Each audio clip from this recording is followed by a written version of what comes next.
Vítajte pri dnešnej analýze. Pozrieme sa na naozaj zaujímavé geopolitické pohyby, ktoré sa dejú vo svete. Áno, je toho dosť. Sústredíme sa hlavne na tú dynamiku medzi Indiou, Čínou, Ruskom a samozrejme Spojenými štátmi. Hlavne v kontexte toho nedávneho samitu Šanghajskej organizácie pre spoluprácu, teda ŠOS. Presne. A budeme vychádzať z postrehov a argumentov analytika Scotta Rittera, ktoré nedávno prezentoval. Ritter je známy tým, že má často, povedzme, nekonvenčné pohľady. To áno, našim cieľom je teda rozobrať jeho pohľad na tieto globálne zmeny a čo by mohli znamenať. Fajn, poďme na to. Jeho analýzy stoja za zamyslenie, aj keď sú niekedy provokatívne. Výborne. Tak začneme tou Indiou. Jej účasť na samite ŠOS bola podľa Rittera dosť dôležitá. Hlavne preto, že premiér Módi tam prišiel osobne. A to aj napriek tomu, že vzťahy s Čínou, ktorá je tiež v ŠOS, sú, prinajmenšom napäté. To teda sú. Stále tam sú tie hraničné spory, pamätáme si incidenty z roku 2020. A nielen to, India má obavy z čínskej ekonomickej sily, vojenskej sily v regióne a potom je tu ešte Pakistan a jeho vzťahy s Čínou. Jasné, tieto bilaterálne veci sú komplikované. Ale Ritter upozorňuje na niečo iné, čo mohlo byť rozhodujúce. A to je čo? Ten rastúci pocit Indie, že ju Spojené štáty akoby tlačia do kúta. Že sa k nej správajú skoro ako ku koloniálnemu majetku. To sú silné slová. Áno. Ritter tvrdí, že Washington tlačil na Indiu kvôli energii, hlavne kvôli nákupu tej lacnejšej ruskej ropy a plynu. A hrozili sankciami. Hrozili clami a dokonca tými sekundárnymi sankciami, teda že by postihli aj iných, ak by s Indiou obchodovali s ruskými surovinami. Aha, rozumiem. Takže Módiho osobná účasť na samite, kde sedel s Putinom a Xi Jinpingom, bola vlastne odkazom pre Washington. A špeciálne pre tedajšiu Trumpovú administratívu. Že India si pôjde svojou cestou a nenechá si diktovať. Presne tak to Ritter interpretuje. Ako významný strategický posun Dilley. Odklon od toho amerického poriadku založeného na pravidlách. Áno, naznačuje to, že India hľadá alternatívy, možná v užšej spolupráci s Ruskom a Čínou. Aj napriek tým ich vzájomným problémom? Zdá sa, že ten spoločný odpor voči americkej hegemonii sa stáva novým spojivom. Ritter dokonca hovorí, že sa vraj začal dialog medzi Indiou a Čínou o riešení sporov práve kvôli tomu. Zaujímavé, ak by sa toto potvrdilo, aké by to malo dôsledky pre USA, podľa Rittera? No on načrtáva dosť vážne veci. Ďalšie ekonomické oslabovanie Ameriky, možno aj väčšiu medzinárodnú izoláciu. Pretože viac krajín hľadá alternatívy k doláru a americkému vedeniu. Presne. A zároveň pochybuje, či Trumpova administratíva vôbec mala záujem alebo schopnosť tie vzťahy s Indiou nejako zachrániť. A tu sa dostávame k tej asi najprovokatívnejšej časti Ritterovej analýzy, k tej hypotéze o pevnosti Amerika. Áno, tu už Ritter viac špekuluje, treba povedať, ale snaží sa nájsť logiku v krokoch, ktoré vyzerajú ako chyby. Ako napríklad to odtláčanie Indie. Presne. Pýta sa, či to nebolo len neschopnosť, ale či to nemohla byť nejaká premyslená, aj keď dosť riskantná stratégia. Počkať, prečo by USA úmyselne odrádzali tak dôležitú krajinu ako India? To znie... Paradoxne, viem. Ritterová teória je, že Trump sa možno snažil USA vymaniť z tých drahých globálnych záväzkov, z tej úlohy svetového policajta. Ktorá podľa neho Ameriku oslabovala. Áno, ekonomicky aj vojensky. Cieľom tej pevnosti Amerika by potom bolo dovoliť vzniknúť novým regionálnym mocnostiam a nechať ten starý poriadok rozpadnúť sa. A USA by sa stiahli kam? Sústredili by sa na udržanie svojej dominancie politickej, ekonomickej cez dolár, aj vojenskej, hlavne v Severnej a Južnej Amerike. A Európa, Japonsko, Južná Kórea? Zostali by spojencami, ale v takej podriadenejšej pozícii. Viac závislí od USA, energeticky aj finančne. Sú nejaké konkrétne kroky, ktoré by to mohli naznačovať, ak sa na to pozrieme Ritterovou optikou? No, spomína napríklad ten väčší dôraz na Kanadu a Mexiko. Snahy o kontrolu venezuelskej ropy. A údajné aktivity CIA v Južnej Amerike proti čínskemu vplyvu. Áno, napríklad v Brazílii. Alebo tá zvláštna ponuka Južnej Kórei, aby predala pôdu pre americkú základňu, čím by sa to stalo de facto americkým územím. Dobre, ale stále mi tam nesedí tá India. Ak je cieľ stiahnuť sa, prečo vytvárať napätie s Indiou? A tu prichádza Ritter s tou najviac kontroverznou časťou. Nazýva to jedovatá pilulka. Jedovatá pilulka? Ako to myslí? Iné? Tak by im to mohlo vnútorne uškodiť. Presne. kvôli tým ich dlhodobým sporom, hlavne indicko-čínskym, hranice, rivalita. Ritter doslova hovorí, že India by bola v tom bloku ako čistý jed. To je teda cynická predstava. Je to špekulácia, možno až machiavelistická. Že by to mohla byť stratégia, možno SIA, ako zasiať budúci rozkol medzi Moskvou a Pekingom. Ale sám Ritter to označuje za špekuláciu, hej? Áno, zdôrazňuje to.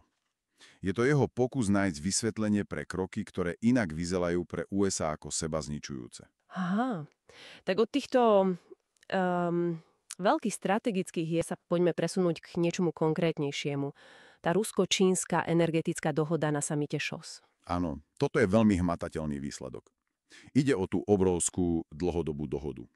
Kľúčový je ten nový plynovod Sila Sibíri 2. Kedy má byť hotový? Plány hovoria okolo roku 2030 a má prepravovať obrovské objemy plynu do Číny. Plynu, ktorý mal pôvodne ísť kam? Z veľkej časti do Európy. Pre Rusko to znamená stabilný odbyt na dlhé roky, čo je pre nich kľúčové hlavne pri tých sankciách. A dôsledky pre Európu? Ritter ich vidí ako Devastačné. To je jeho slovo. Podľa neho to garantuje, že Európa bude dlhodobo závislá od drahšej energie, pravdepodobne LNG, hlavne z USA. A ešte tá irónia. Áno, že si Európa možno bude musieť ten istý ruský plyn kupovať späť od Číny. Skvápalený a za oveľa vyššiu cenu. A spomínal aj Mongolsko ako nečakaného víťaza. Presne. Lebo plynovod má ísť cez ich územie. Ritter hovorí, že vyhrali v lotérii, lebo dostanú miliardy za tranzit. Proste len tak. Takže podľa Rittera vlastne politika USA, hlavne za Trumpa, tieto dve krajiny, Rusko a Čínu, neúmyselne zblížila. Áno, on tvrdí, že americký tlak prekonal tu ich vzájomnú nedôveru a váhanie. Ruské obavy o ďaleký východ, čínska snaha diverzifikovať. A výsledkom je čo?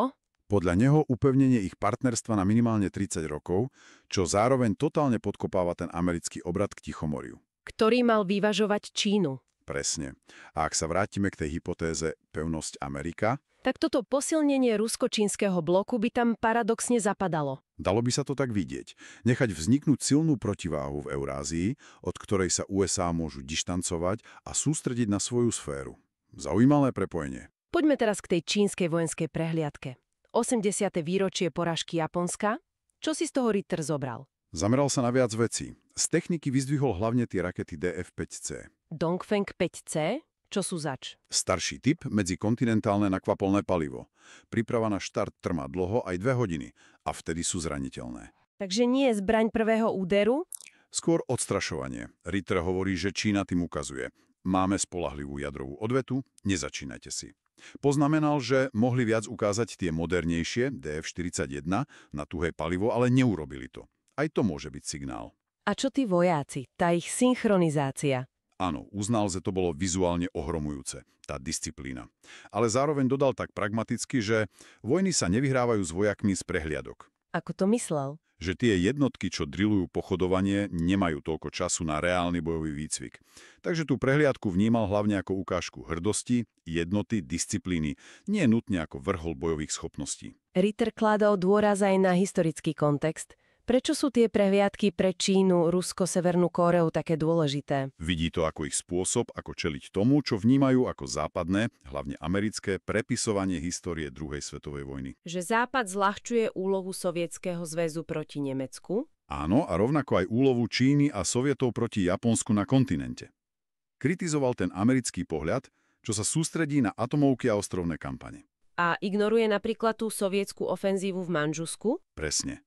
Ktorá zničila obrovskú japonskú armádu a podľa mnohých bola kľúčová pre kapituláciu Japonska. Čiže pripomína, že boje na pevnine, ktoré viedli Číňania a Sovieti, boli prinajmenšom rovnako dôležité ako tie americké v Pacifiku. Áno.